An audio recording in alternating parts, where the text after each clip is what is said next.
Bendiciones, este es el día que ha hecho el Señor, nos alegraremos y nos gozaremos delante de Él. ¿Cómo están ustedes? Les saludo con mucho cariño en el nombre que es sobre todo nombre, el nombre de nuestro Señor Jesucristo. ¿Cómo están ustedes, querida familia?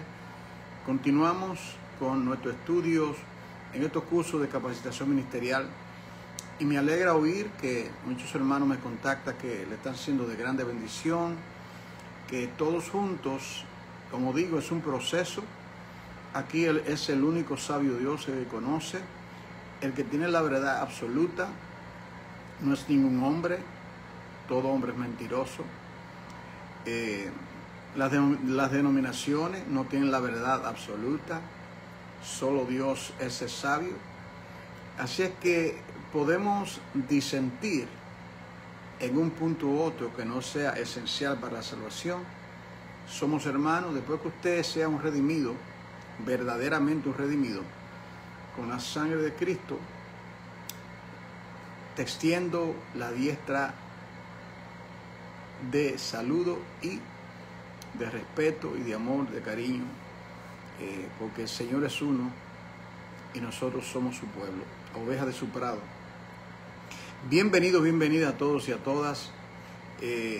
Hoy vamos a entrar en 3 capítulos que, hermano, le digo que no quisiera decir que son los 3 más importantes, pero sí tiene el tema, porque el tema es Israel, su pasado, su presente y su futuro.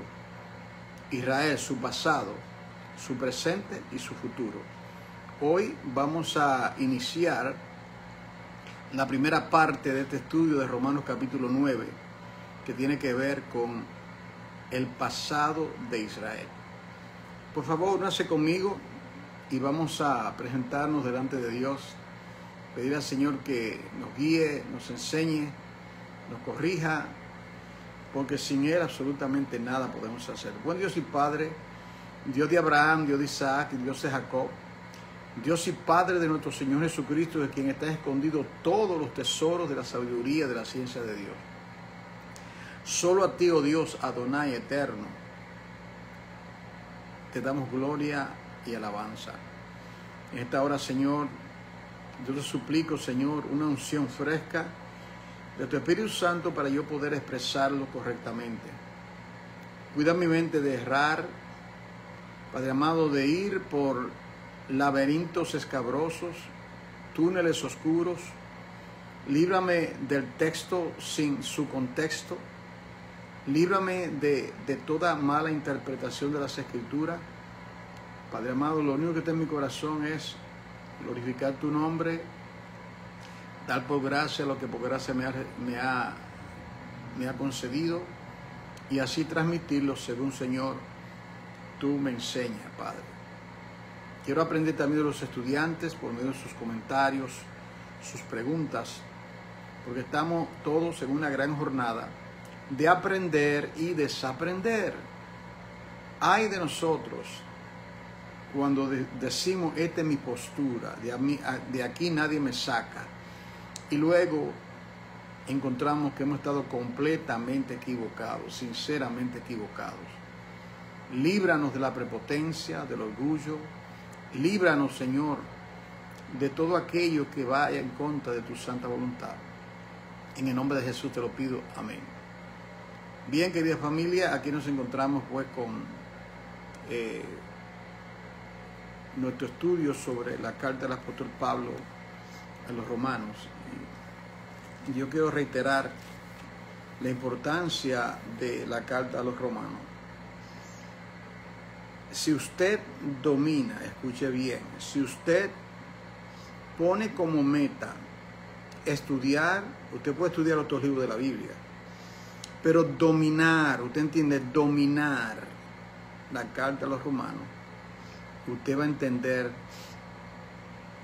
gran parte de la Biblia, del Antiguo Testamento, llamado Antiguo Testamento, llamado, Dios no lo llama así, los hombres, Antiguo y Nuevo Testamento.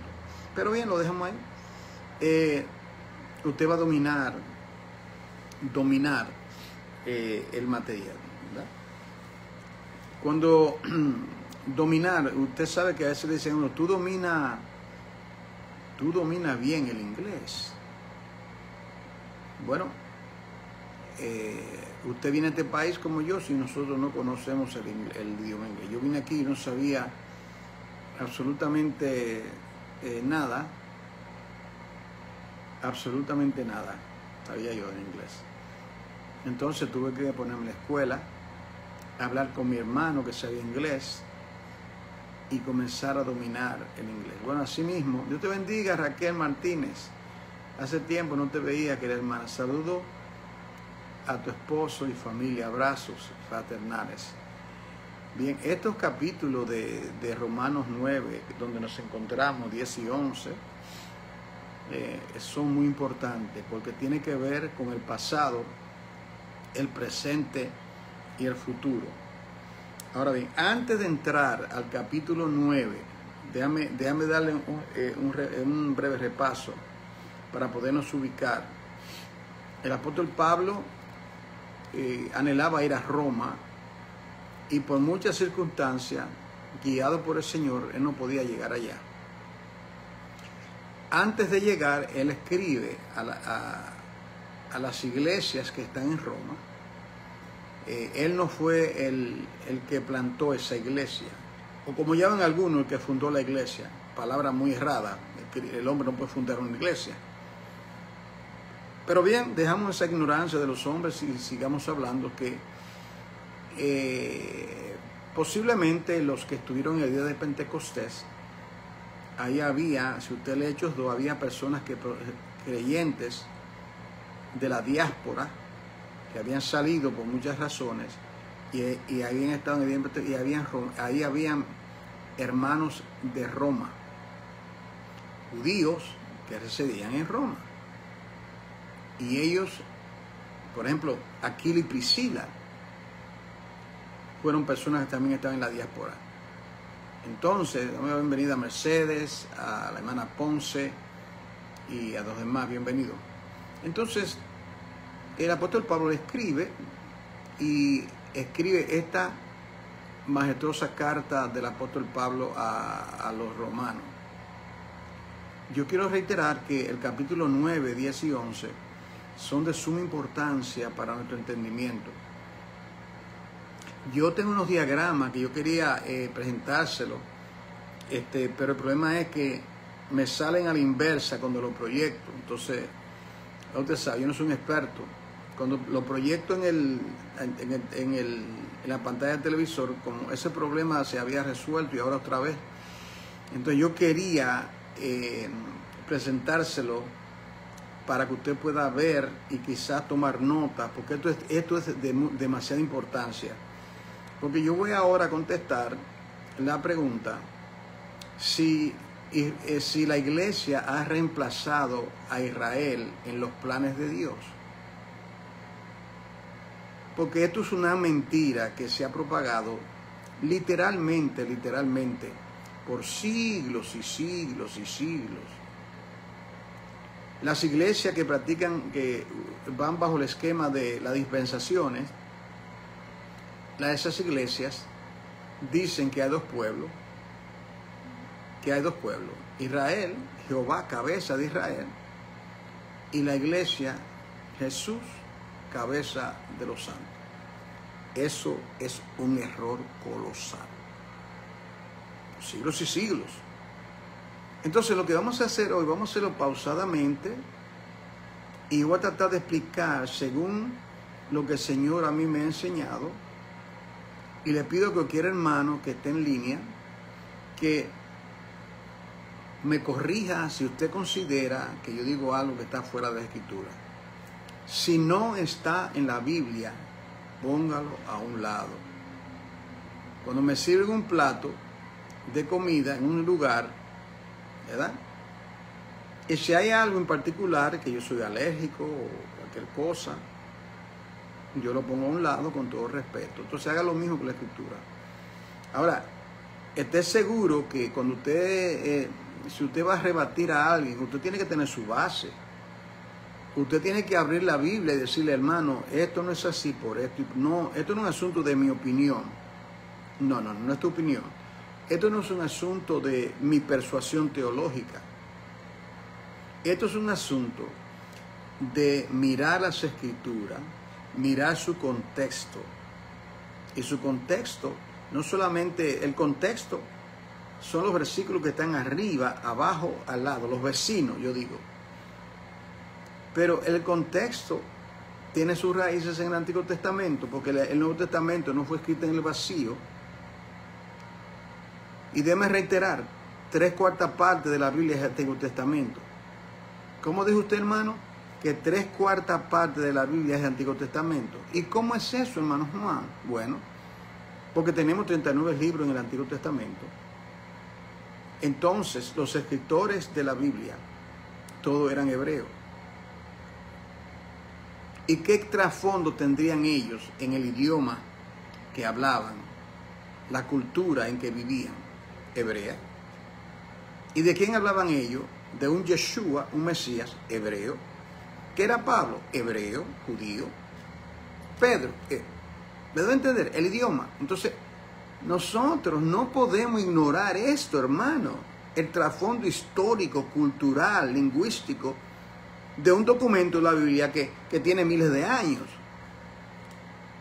Y de ahí vienen los errores. Ahora bien, para nosotros poder interpretar correctamente el capítulo 9 de la carta del apóstol Pablo a la iglesia de Roma, es importante, yo quiero reiterar, miren, primeramente, cuando la Biblia fue escrita, no fue escrita dividida en capítulos y en versículos.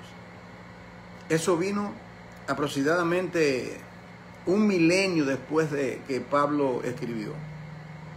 Entonces, cuando uno lee la Biblia, uno tiene que entender que fue dividida de esa manera para que la estudiamos por porciones. Os digo que el capítulo 1 y el capítulo 2, pero no fue así, que la Biblia fue escrita en una continuación.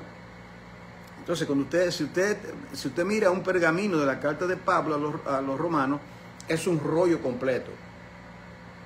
Mateo, un rollo completo. ¿Me sigue? Entonces, el problema es que uno puede pensar que ya Pablo terminó de hablar. Pablo toma el pueblo de Israel en el capítulo 3. Yo quiero que usted abra su Biblia, por favor, porque el trasfondo histórico de lo que Pablo va a comunicarnos en el capítulo 9, 10 y 11, que hace un gran paréntesis para entrar a la historia del pueblo de Dios Israel. Él entra en el capítulo 9, pasado de Israel. Capítulo 10, presente. Y capítulo 11, futuro de Israel. Y en ese mismo orden, con la ayuda que el Señor me preste en su misericordia, yo voy a tratar de explicarlo lo mejor que a mí me sea posible. Y quiero reiterar a un hermano que escuche este video, porque este video va a diferentes partes del mundo.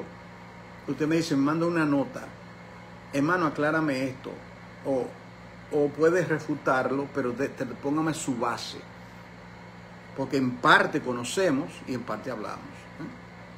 Ahora, aquí en el capítulo 3 de la carta a los romanos, vamos a dar el trasfondo, primeramente, antes de entrar plenamente al capítulo 9.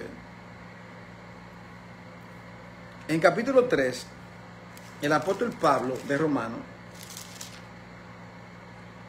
el apóstol Pablo defiende a Israel como el pueblo elegido por Dios. El apóstol Pablo defiende a Israel como pueblo elegido por Dios.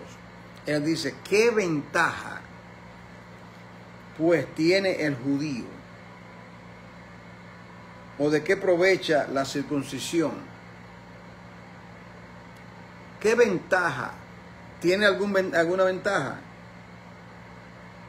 Sí, Pablo dice que sí. ¿Quién fue que le dio esa ventaja? No superioridad, ventaja. Ventaja porque Dios, para traer el plan redentivo, comenzó con el llamado de Abraham de Ur de los Caldeos, que era un pagano. Abraham no era judío. Yo le digo eso a los hermanos, dicen, ¿cómo Abraham no era judío? Abraham era un pagano.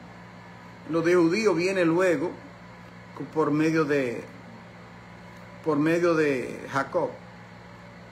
Dios de Abraham, Dios de Isaac, Dios de Jacob, sus 12 hijos, uno que se llamó Judá, de ahí viene el término judío.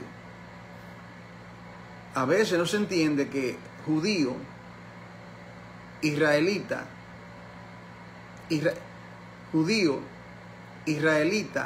etcétera, son cosas completamente diferentes.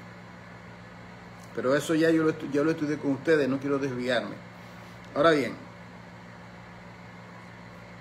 los judíos y los gentiles ocupan un lugar de equidad en el plan redentivo de Dios, pero Israel tiene un lugar especial. Israel tiene un plan especial en la economía de Dios. Pablo dice en el capítulo 3 que tanto los judíos como los gentiles están bajo la ira de Dios. Los judíos porque se les dio tantos privilegios y ellos no fueron fieles. El propósito de Dios era y es escoger un pueblo dentro de todas las naciones, y con eso, y Israel había de ser un reflector, ¿entiende? Como la luna que no tiene luz propia, sino que recibe el sol, recibe su luz del sol. Entonces Dios le muestra, coge a Israel, podía coger a Egipto, no cogió a Egipto, a Siria, no, Dios es soberano, Dios hace lo que Él quiera. La gente tiene tanto problema, el hombre pecador hace lo que le da la gana, planifica y cree que Dios no tiene el derecho, el creador del universo no tiene derecho en su soberanía a hacer lo que Él quiere, su beneplácito. Tienen problemas con eso. Dios, para el plan redentivo, un Salvador divinamente escogido, comienza con el llamado de Abraham de Ur de los Caldeos. Eso lo hemos de ver gradualmente. Entonces, Pablo pregunta que qué ventaja tiene Israel, y él dice mucho. Entonces, él comienza en el capítulo 3 y dicta sentencia sobre todos. Israel es culpable porque dándole a Dios tantos privilegios, ellos no dieron la talla, no cumplieron. Por eso fueron desgajados algunas ramas. Eso lo hemos de ver en el capítulo 11. Los gentiles también, porque habiendo conocido a Dios no le dieron gloria, sino que se envanecieron en su propio pensamiento. En vez de adorar a Dios, bendito por los siglos, adoraron la criatura. Eso está en Romanos capítulo 1. Los paganos tampoco tienen. Entonces, el gran juez del universo toma a toda la humanidad, comenzando con los más privilegiados judíos, y dice, oh, tú crees que tú eres muy preferido por Dios. Bueno, Dios le dice, yo tengo noticia para ti, tú pecaste contra mí. Y la sentencia viene sobre Israel, sobre los gentiles y sobre los paganos, por cuanto todos pecaron y están destituidos de la gloria de Dios. Pablo, el apóstol Pablo, invierte mucho tiempo explicando, definiendo el propósito de la ley, en cuanto qué lugar juega la ley en la vida de los creyentes. ¿Y por qué tiene tanto problema explicando eso cuando la ley de Dios, la Torá, lo que Dios le dio en el Sinaí, es buena, agradable y perfecta? Cuando Pablo dice que la ley es espiritual, mas yo soy vendido al pecado, ¿por qué él tiene tanto problema? Bueno, por la mixtura de las tradiciones que ya prevalecían en los tiempos del apóstol Pablo.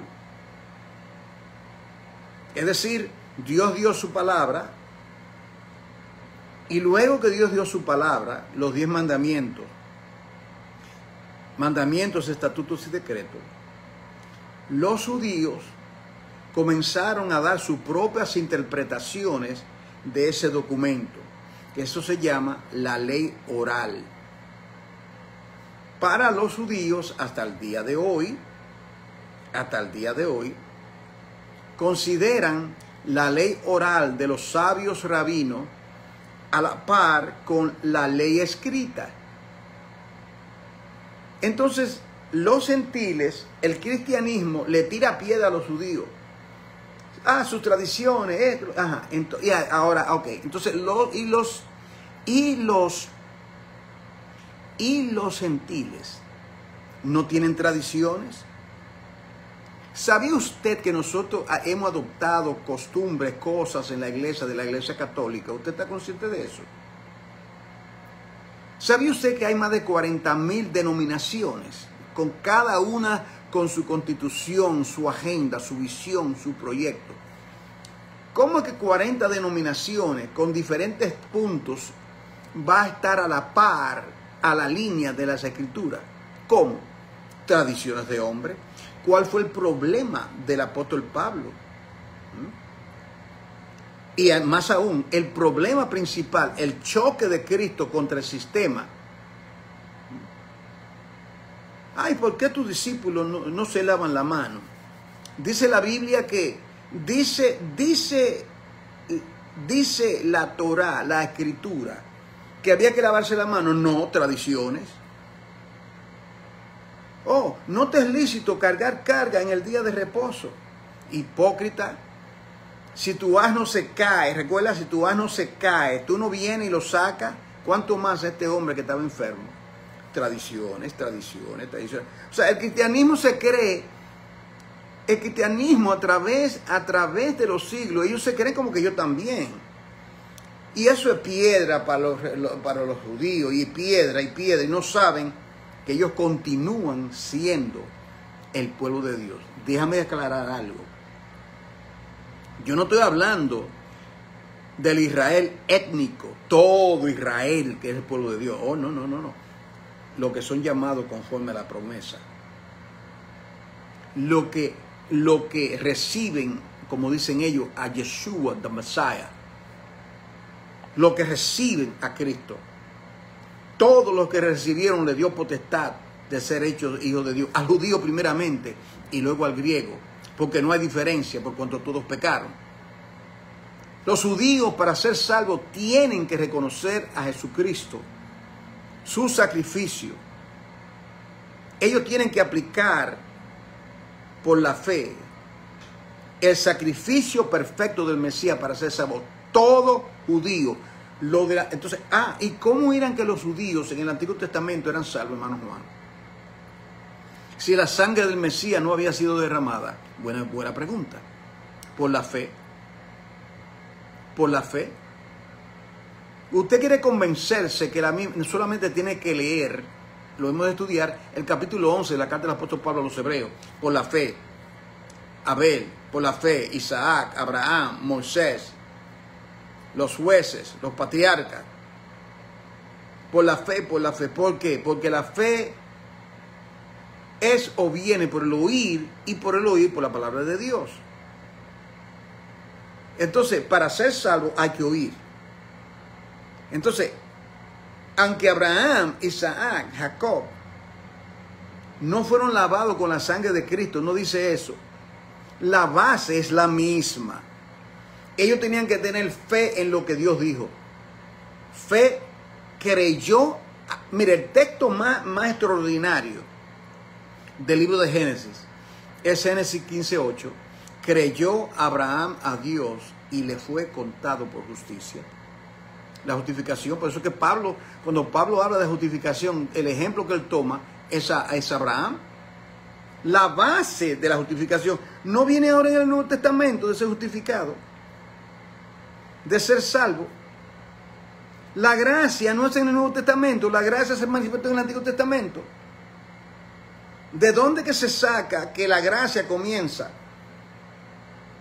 Oh, estamos en la época de la gracia, cuando Cristo vino. ¿Tú estás seguro que eso es esto? Yo no es gracia delante de Dios. ¿Qué significa eso, mi hermano? Todo es por gracia. La salvación en el Antiguo Testamento fue por gracia. Por gracia, por esa fe que venía, dice Pablo, para ser ejemplo de lo que como Abraham habían de creer. Bien, ahora bien, vamos a esto otro.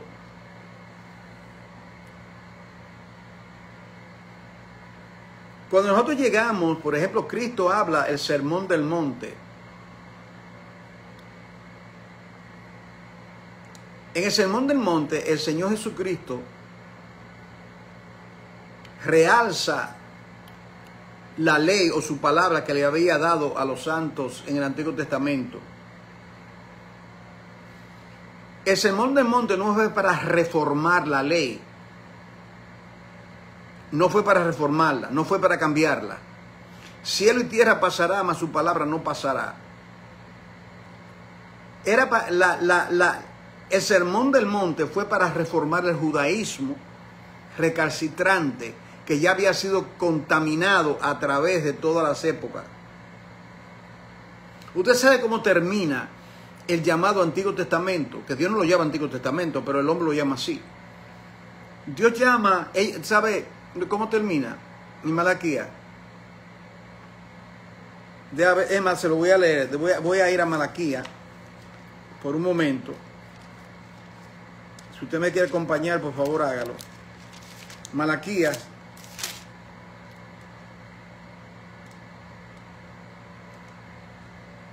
Versículo 4. ¿Cómo termina el Antiguo Testamento? Acordado de la ley de Moisés, mi siervo, al cual encargué en Horeb ordenanzas y leyes para todo Israel. Así termina. Acuérdense de lo que yo dije ya. Dios le diría a la iglesia, acuérdense, iglesia, cristianismo, lo que yo dije ya.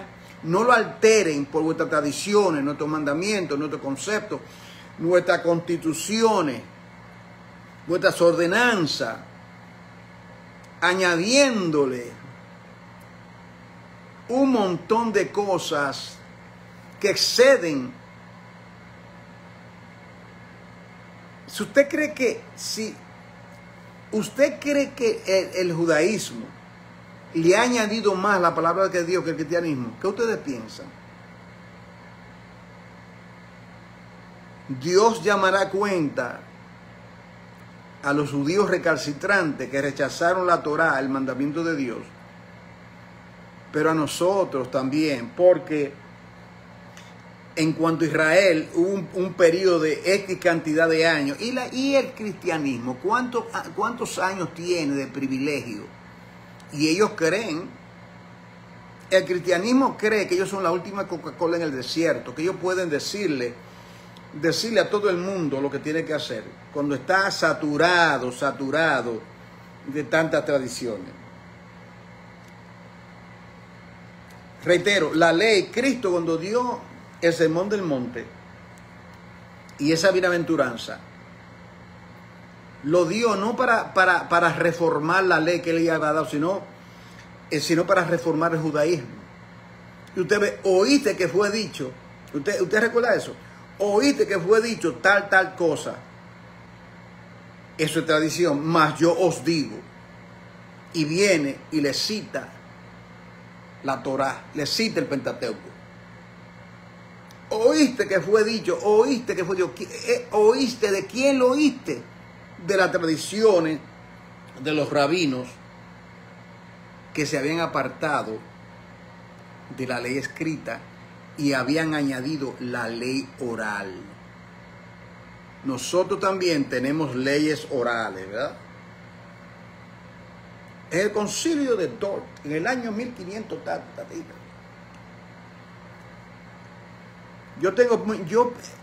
ustedes me perdonan, hermano, les voy a decir con toda franqueza, yo hablo sin pelo en la lengua. Yo tengo poca tolerancia para un predicador que comienza a citarme Calvino, Lutero y el otro. Ábreme la Biblia, hermano. Ábreme la Biblia. Yo no quiero decir de artículo, de la Constitución, de la institución, de lo otro. Ábreme la Biblia para yo ser edificado. Calvino fue usado, el otro, y un montón de cosas, y hay errores en lo que dijo. Y Lutero, el otro, un antisemita hasta la médula. Y muchas cosas que se dicen, y la gente lo aceptan. Lo aceptan como algo, le rinden pleitesía. Le rinden pleitesía. Entonces,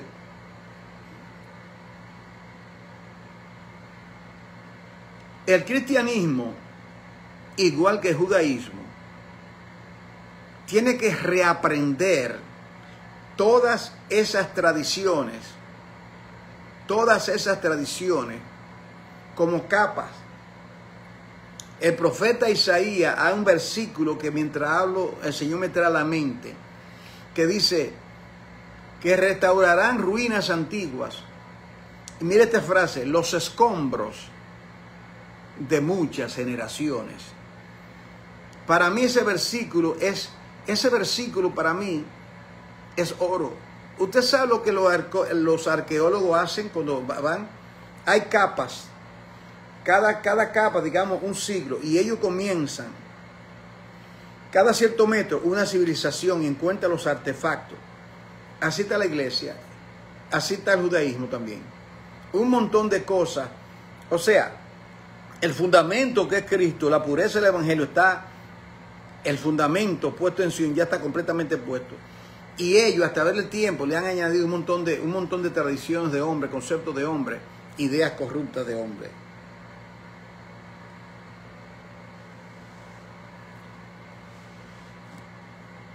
Pablo era un rabino. Pablo era un abogado.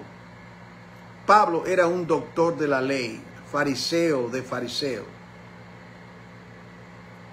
El apóstol Pablo no daba opiniones. El apóstol Pablo fue preparado por la veneración de la ley, Gamaliel, educado por Gamaliel. El apóstol Pablo fue educado a los pies de Gamaliel. Allá. Entonces, cuando Pablo habla, él habla de esa manera. Mire la manera que él aprendió esta metodología de enseñanza. Pablo aprendió de los rabinos cuando fue entrenado. Mire cómo ellos hacían. Ellos presentan un problema, dan un argumento con relación a una conclusión errada que habían llegado, y luego llega a la conclusión correcta. Esa era la metodología argumentativa del apóstol Pablo.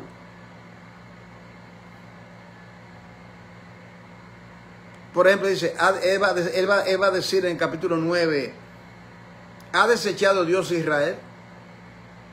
¿Por qué le hace esa pregunta? Porque los judíos mismos pensaban, ¿y qué de nosotros? ¿Qué de Israel? Los que eran salvos se preguntaban, tenían dolor. Él dice, yo tengo gran dolor en mi corazón con relación a los judíos, su amado pueblo. Él gemía, él lloraba, él sentía el peso. Pero Dios les revelaba que ese endurecimiento, oiga eso, en parte. Entonces, cuando los cristianos hablan de Israel, Israel está endurecido, que todo no, en parte. Dios desechó a Israel, no, algunas ramas. Usted ve, hermano, usted ve el problema del cristianismo. Dios dice, en parte, el cristianismo dice, todo Israel está endurecido. Dios dice, ramas fueron desgajadas, ellos dicen, todo. Entonces, creen que Dios ha quitado, lo voy a ilustrar en breve eso, pero deben seguir.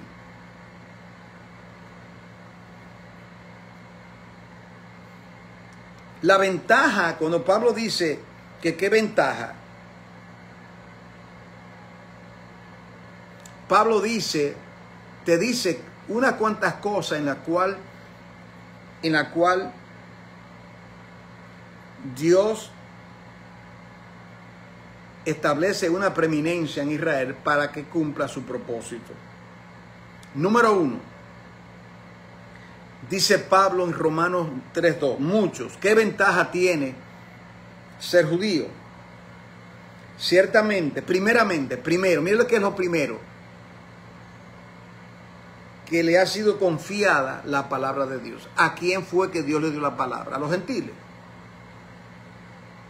Dios le dio la palabra, le encomendó su tesoro a Asiria, a Egipto. A los judíos le dio la palabra de Dios. Se la confió, ¿entiende? Le confió la palabra. ¿A quién fue que usó Dios? A Moisés. Y los ancianos de Israel lo guardaron hasta el día de hoy. Se preservan los pergaminos. No a los gentiles.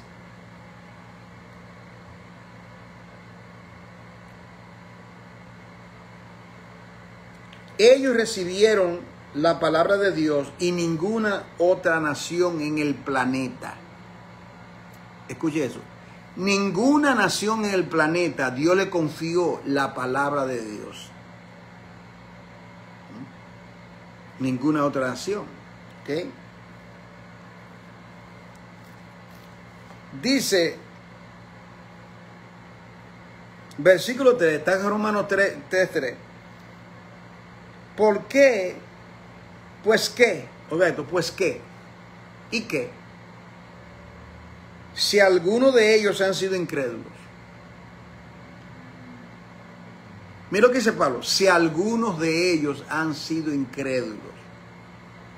No todos fueron incrédulos. Pablo dice ahí que algunos de ellos fueron incrédulos. El cristianismo dice todos son incrédulos. Eso no es así. Tenemos la Biblia. Dice, aquí en el versículo 3, se refiere a la teoría de reemplazo. Este da un golpe mortal a la teoría de reemplazo. Hermano Juan, explíqueme. La teoría de reemplazo, amada familia, es esta enseñanza que tiene siglos y siglos y siglos. Lutero, yo no soy muy amigo de Lutero, yo le voy a confiar a ustedes, ni tampoco de Calvino.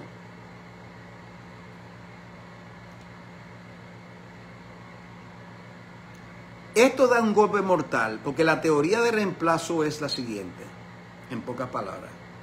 Israel ha fallado, dice la iglesia. Como Israel ha fallado, y comienzan a citar todo lo que hizo Israel, Dios entonces ha reemplazado a Israel a través del nuevo pacto por la iglesia. Entonces, cuando alguien me dice eso a mí, yo entonces le hago esta pregunta, hágasela. Abra su Biblia a Jeremías 31, usted le dice, y dígame por favor, el nuevo pacto, ¿a quién fue que Dios se lo dio? Vienen días, dice Jehová, en que yo haré un nuevo pacto, no como el que hice en los tiempos de Moisés, que ustedes violaron mi pacto. He aquí el nuevo pacto que haré con la casa de Israel y la casa de Judá. Ahí no dice que lo hará con la iglesia, no dice así. No dice que lo hará con gentiles, nosotros somos gentiles. No, con nosotros Dios no ha hecho ningún pacto. Si usted no sabía eso, Dios no ha hecho pacto con ninguna nación gentil. Con ninguna nación gentil Dios ha hecho pacto. Y le dice, este es el pacto que haré con la casa de Judá. Léalo, hermano, está en Jeremías 31. Este es el nuevo pacto que haré. Escribiré mis mandamientos en el corazón, no en tablas de piedra. Ahora, escuche bien esta parte. ¿Qué fue lo que cambió? ¿La ley o el lugar donde Dios escribe la ley? La ley no cambió, es la misma ley. La gente cree que Dios cambió la ley. No, él dice ahí claramente, Dios escribiré mis mandamientos, los mismos, en la tabla del corazón, porque anteriormente lo habían invalidado. Hoy día, nosotros, los creyentes, no tenemos que estar mirando las tablas de la ley, porque Dios, por su Espíritu, con nuestra identidad con el Mesías, escribe su palabra. Yo no estoy pensando, ay, déjame revisar los 10 mandamientos, déjame revisar los mandamientos. Es algo que por el Espíritu yo quiero agradar a Dios. ¿Por qué? Porque el Señor escribe su palabra en las tablas de nuestro corazón. ¿Te ve la diferencia? Ahora bien, entonces el versículo te dice que pues si algunos de ellos han sido incrédulos, a algunos de ellos, mire esto, su incredulidad habrá hecho nula la fidelidad de Dios. Bye teoría de reemplazo. Adiós para siempre. Ahí dice que el hecho de que ellos fueron infieles no anula que Dios hizo promesa con ellos. Eso es lo que dice. ¿Alguna pregunta? Eso más claro no canta un gallo. Cuando una persona venga con ese argumento, usted abra la Biblia, usted no tiene que, déjame citar artículos de Thor, déjame citar las instituciones de Calvino, déjame ver lo que dijo Lutero en la cautividad de la voluntad, freedom of the will, que dice que el hombre no tiene capacidad para escoger. La Biblia dice que sí. La Biblia dice que sí, que el hombre puede escoger. Ahora, en resumidas cuentas, Dios es fiel a lo que Él dice. Dios habla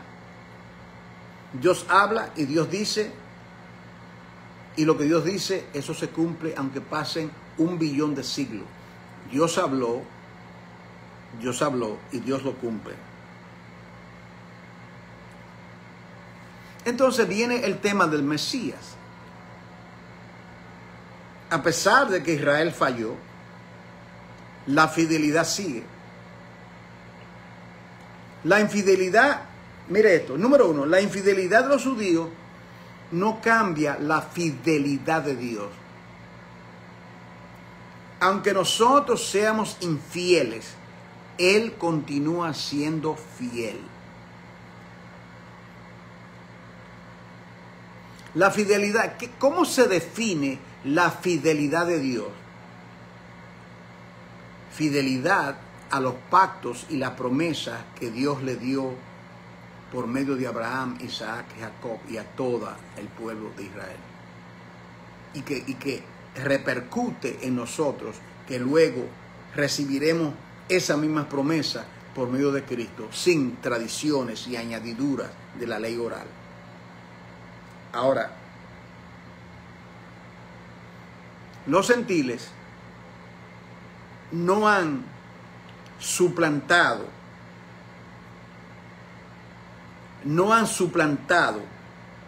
a los judíos, que son el pueblo del pacto. Ahí lo dice.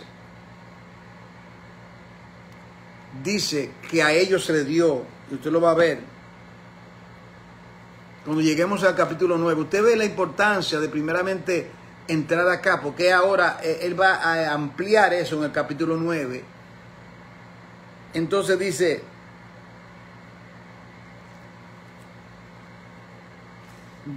el versículo, la pregunta es la siguiente: el hecho de que Israel fue incrédulo, que no fue fiel a los pactos de la promesa, ¿significa eso que Dios va a anular su propósito? Mire cómo contesta por esa pregunta. En ninguna manera. Él se escandaliza. Déjeme decirle cómo decían los hebreos: que el cielo no lo permita. Así decían ellos, literal, que el cielo no lo permita. Qué cosa más horrenda. Que el cielo no permita eso.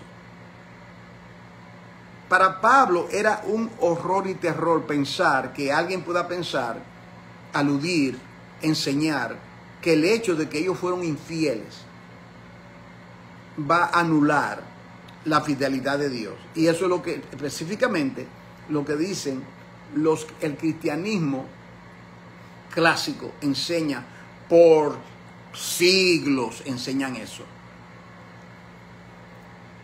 Dice, de ninguna manera. Antes bien, sea Dios veraz y todo hombre mentiroso. Es decir, Dios llama mentiroso a lo que piensan. Mire eso, Dios llama mentiroso a los proponentes de la teoría del reemplazo. Ustedes son unos mentirosos, porque Dios no ha desechado a su pueblo, quien amó, quien llamó por amor a sí mismo. Le dice sin rodeo, sea Dios veraz y todo hombre mentiroso, sea judío que diga lo contrario, los gentiles, una pila de mentirosos, dice el Señor. Entonces,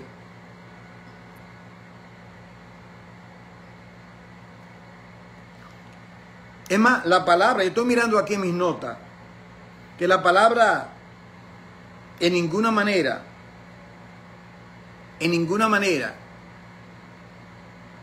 se traduce al hebreo literalmente, que sea una maldición sobre quien diga eso. Mira lo fuerte que es la idioma. Que el cielo no lo permita, que una maldición caiga sobre quien dice tal cosa.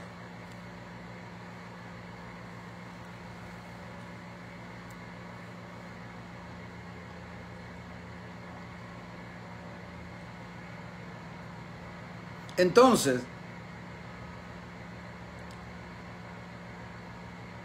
si nuestras injusticias realza la justicia de Dios, ¿qué vamos a decir? Nuestras injusticias, las injusticias de Israel. ¿Qué hace las injusticias de Israel? ¿Qué hace las injusticias de los hombres? Que realza la fidelidad de Dios.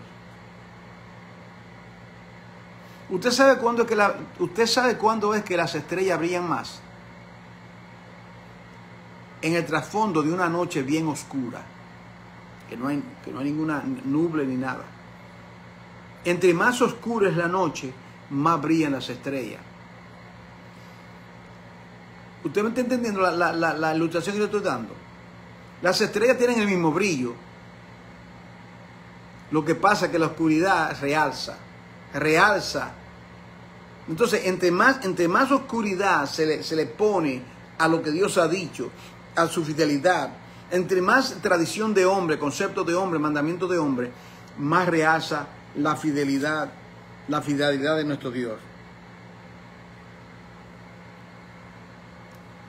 La fidelidad de Dios en esencia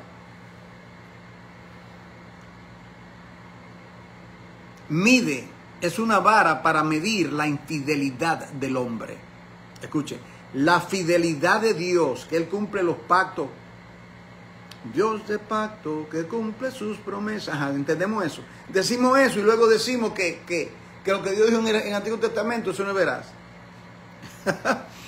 Dios de pacto que cumple sus promesas. ¿Así? Bien. Ahora bien.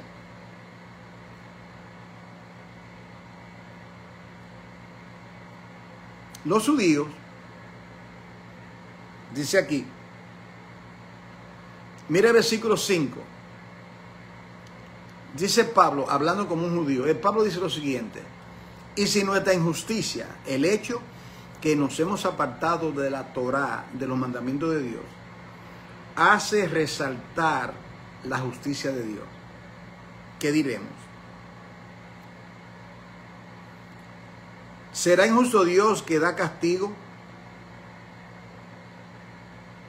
¿Será injusto Dios que da castigo? ¿Cuál es la respuesta a esa pregunta? No. Dios, escuche esto aquí. Que esto es lo que la iglesia a veces no quiere entender.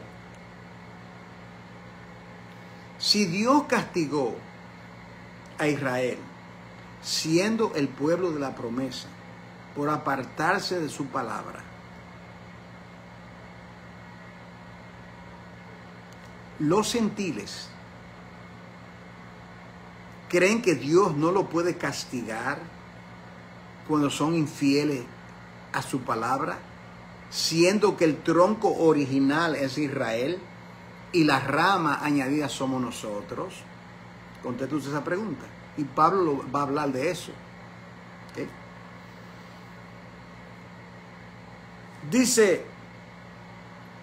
Dice Pablo, contesta. Como le dije, él presenta la manera que lo hace, preguntas y respuestas. Él presenta un argumento falso, lo refuta y te da lo correcto. Él dice, y si nosotros, si la injusticia de los judíos hace resaltar la justicia de Dios, ¿qué diremos? ¿Será injusto Dios que da castigo? En ninguna manera, dice Pablo. De otro modo, ¿cómo juzgará Dios al mundo? Dios juzga al mundo por su palabra, por su justicia, por su ley.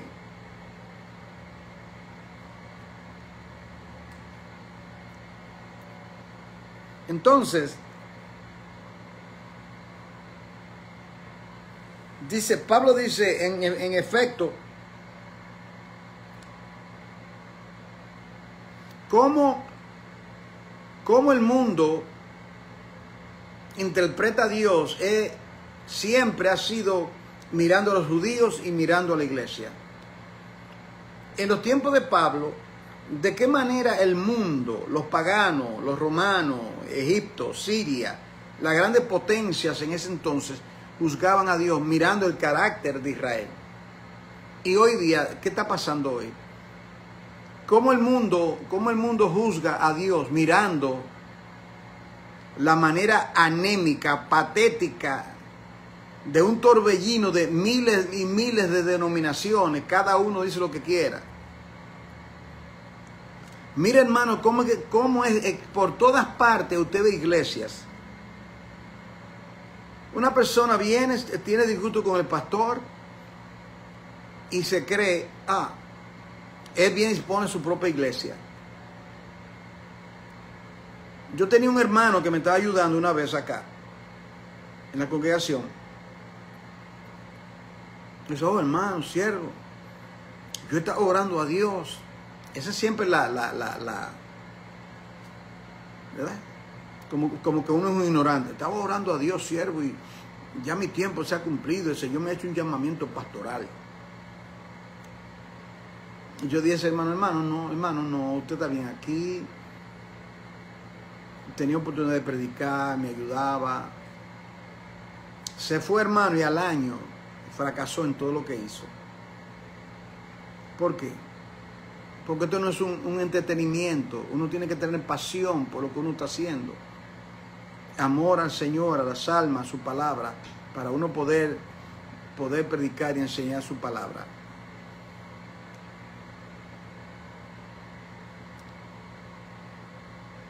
La ley no tiene el poder para romper el yugo del pecado. La ley se le hace a Pablo tan fuerte, porque ya el panorama del pueblo de Dios había cambiado todos esos siglos que habían transcurrido. Y cuando Pablo viene a la escena,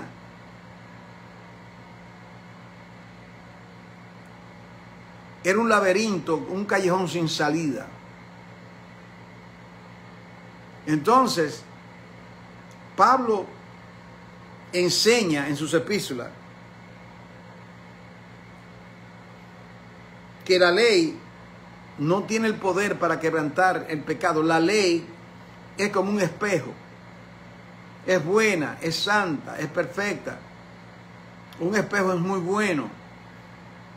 Yo lo uso para afeitarme, las mujeres lo usan. Y si usted tiene una mancha en la cara, el espejo te señala la mancha, pero no te quita la mancha. Necesita agua para poder limpiarte la mancha en la cara. La palabra de Dios es esa agua. El Espíritu Santo da convicción. La palabra te aplica. Ah, estoy sucio. La palabra me lo enseña. Pero la ley no te hace. Tú no vas con el espejo y frota el espejo en tu frente. ¿Me doy a entender? Entonces, dice, pero si por la mentira, versículo 7, la verdad de Dios abundó para su gloria, ¿por qué aún soy juzgado como pecador?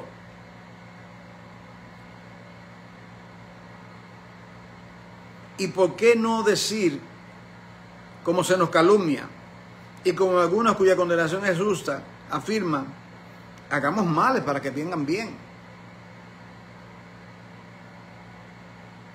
Ellos acusaban a Pablo, calumniaban. Bueno, si ese es el caso, vamos a hacer lo malo para que venga bien. Y en un momento dado Pablo dice, no, cuando sobreabundó el pecado, sobreabundó la gracia. Entonces dice, oh, entonces para que abunde la gracia vamos a pecar, para que sea más gracia. En ninguna manera. Porque ya hemos dicho que los que viven según la carne no pueden agradar a Dios. Es todo lo contrario. Esa ley, la palabra de Dios trabajando en nuestros corazones por su espíritu, lo que hace en nosotros, esa ley escrita dentro de nosotros, que queremos ahuyentar al pecado, no pecar contra Dios, apartarnos del pecado, aborrecer el pecado. Eso es lo que hace la palabra de Dios. Entonces dice, versículo 9, ¿qué pues? ¿Somos nosotros mejores que ellos? ¿Somos nosotros mejores que ellos? El hecho de que somos judíos salvos, ¿somos mejores? En ninguna manera. Pues ya hemos acusado a judíos y a los gentiles que todos están bajo pecado. ¿Lo ves? Judíos y gentiles, todos están bajo pecado. ¿Qué hace el Señor por Pablo? Que lo pone en la misma balanza. Judíos, gentiles, igualito. Porque Dios tiene misericordia de todos, igualito los dos. Y dice, y versículo 8, ¿y por qué no decir, versículo, en ninguna manera, versículo 9, pues ya hemos acusado a judíos y a gentiles que todos están bajo pecado. Como está escrito, no hay justo, no hay ni uno, no hay quien entienda, no hay quien busque a Dios, todos se desviaron a una, se hicieron inútiles, no hay quien haga el bien, bueno, no hay quien siquiera uno. Ahí está todo el mundo frito, como dice la expresión popular. Nadie se escapa. Sepulcro abierto en su garganta, judíos y gentiles. Con su lengua engañan, judíos y gentiles. Veneno y áspida hay debajo de su lengua, judíos y gentiles. Su boca está llena de maldición y de amargura, judíos y gentiles. Quebranto y desventura hay en sus caminos y no conocieron camino de paz. No hay temor de Dios delante de sus ojos, judíos y gentiles.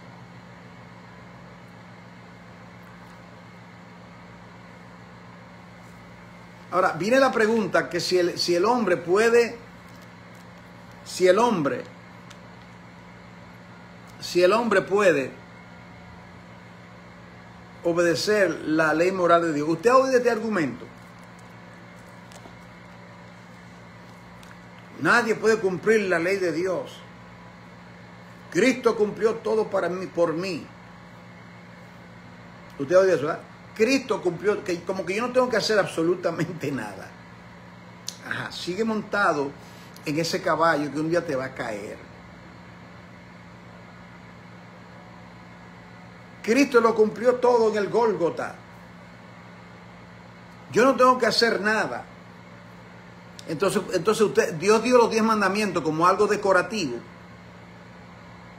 para que tú lo decores. Yo tenía ahí por ahí, creo que lo regalé, los 10 mandamientos en una tabla, un ornamento. Los 10 mandamientos no son decorativos. Miramos los 10 mandamientos Y delante de Dios todos somos culpables. Porque todos hemos sucumbido en uno o más de pecado en cuanto a ello. El problema de la humanidad es que nuestra perversa inclinación es muy poderosa. ¿Usted entiende? La ley del pecado que yo expliqué se hace difícil al hombre. Hay una ley que me domina, que me quiere maniatar. Nadie puede cumplir la ley moral. Ok, entonces alguien me puede explicar Deuteronomio 30, versículo 11 al 14. Anótalo y lo busque luego. No diga que están en el cielo. No digan que está allí. Dice Deuteronomio, no es muy difícil para ti. ¿Qué dice Cristo? Mis mandamientos no son gravosos. Usted no puede cumplir, amarás a Dios sobre todas las cosas. No adulterará. No codiciará la mujer de tu prójimo. No tomará lo ajeno. Usted no puede hacer eso. Aún no siendo cristiano, nosotros cumplíamos muchos de esos mandamientos. Y cuánto más ahora que tenemos el Espíritu de Dios y la ley escrita en nuestros corazones. ¿Para qué? Para temer a Dios, para obedecer. Sí. No vengan con el cuento, oh, nadie puede cumplir la palabra de Dios, que eso era... Oye, el cristianismo tiene que examinarse, querido hermano. Las cosas que se enseñan como algo verídico.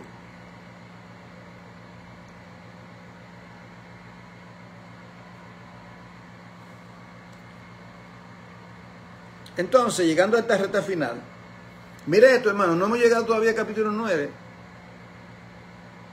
Chequemos a las 6 de la tarde, posiblemente voy a continuar hoy a las 6, si Dios me lo permite. Ninguno se puede justificar delante de Dios guardando la ley, obedeciendo la ley. El hecho de que alguien guarde la palabra de Dios no se justifica por eso.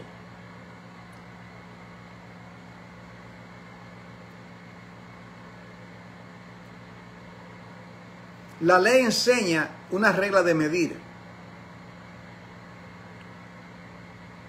Una regla de medir. Yo no sé si usted puede ver. Déjeme ver si se lo proyecto acá. Usted ve aquí. Una regla de medir. No se lo proyecto porque en realidad se ve la inversa. Usted ve la regla de medir. Entonces todo el mundo queda corto. Todo el mundo queda corto. Entonces,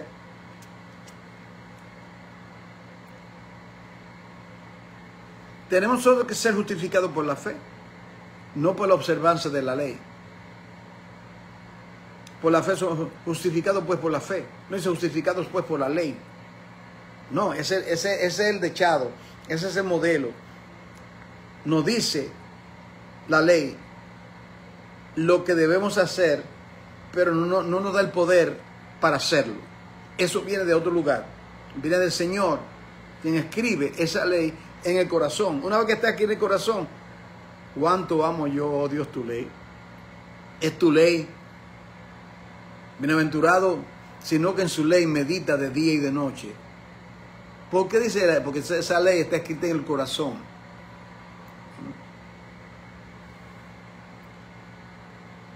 Para poder obedecer esa ley, judíos y gentiles tienen que tener al Mesías dentro. Pero aún, oído aquí, pero aún el mérito no es nuestra fe. No es nuestra fe. Es nuestra confianza en la justicia de Cristo.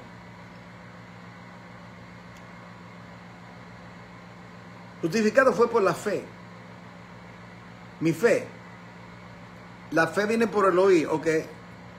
Pero esa fe me lleva a confiar en la justicia de Cristo y no en el hecho de que yo tengo fe. Aquí el hombre no lleva gloria ni palmadita en la espalda. Aquí toda la gloria se la lleva el Señor que se dio por nosotros. Él recibe la gloria, el mérito le pertenece a Él.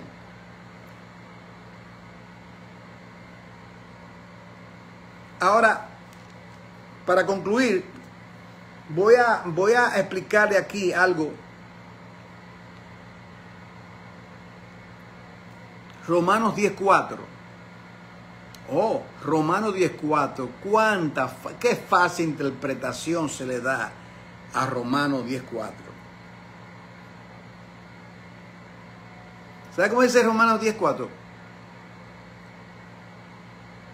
Que Jesucristo es el fin de la ley. Que cuando Cristo vino, le puso fin a la ley. Mi pueblo perece por falta de conocimiento. Usted sabe, usted busca, mire esto, y todo porque los cristianos como el papagayo oyen a alguien hablar y como el loro repite las cosas. Yo tenía una cotorrita en Santo Domingo, una mascota, desde que estaba pequeñita, y yo le enseñé a que diga mi nombre, Juan, Juan, y le decía solamente mi nombre, repetía. Así están la gente hoy día, repitiendo lo que oye. Ven un video de alguien, no lo escudriñan y ya esa es su postura. Y yo le pregunto, ¿tú te fajaste con el diccionario, con unas cuantas versiones de la Biblia, la pusiste en el escritorio, en la cama, donde sea, y tú, ¿qué significa la palabra fin? La palabra fin en griego es telos, que significa, ¿qué significa eso? Propósito, meta, objetivo, intención. Leámoslo de nuevo. Porque la intención o la meta de la ley es Cristo. Cristo es la meta o el propósito de la ley, no que se termina. Ay, Dios mío, Padre. Usted se da cuenta, hermano, cómo se queda en error. Busque la palabra fin, busque la palabra en una concordancia strong. Usted va a ver que usted verifique lo que le digo.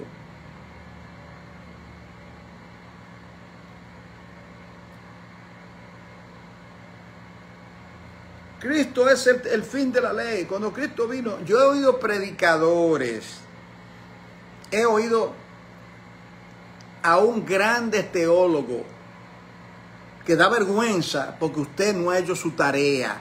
Usted no ha hecho su tarea de buscar las palabras, algo tan sencillo como una concordancia strong que está en línea, de buscar qué significa eso para que usted no siga perpetuando el error, Es más,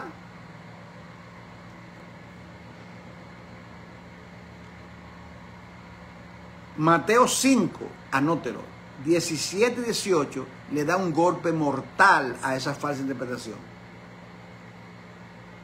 No penséis que he venido para abrogar la ley. No he venido para abrogarla, vengo para cumplirla. ¿O sí? Cristo vino para terminar la ley, no, Él vino para cumplirla, para magnificarla, para realzarla, para darle el lugar de preeminencia que se merece. Leamos el texto de nuevo, Romanos. Porque Jesucristo es el propósito, la meta de la ley para justicia a todo aquel que cree en Él. Así es que dice el texto. Porque Jesucristo es el propósito, la meta, la intención de la ley para justicia a todo aquel que en Él cree. Eso no significa que Cristo se deshizo de la ley. Bien, familia, yo creo que aquí le voy a poner punto final a esta clase. Hermano, esta clase es demasiado importante, lo que se dijo aquí. Usted nos hace un favor y comparta eso con su pastor, con otros hermanos. En su página póngala para que esta palabra pueda correr. Reitero,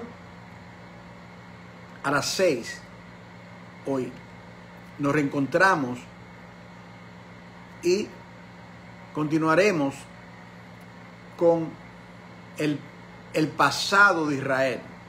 Que Dios le bendiga grandemente. Un abrazo fraternal y nos reencontramos hoy a las 6. Dios lo bendiga y comparta el contenido. Amén.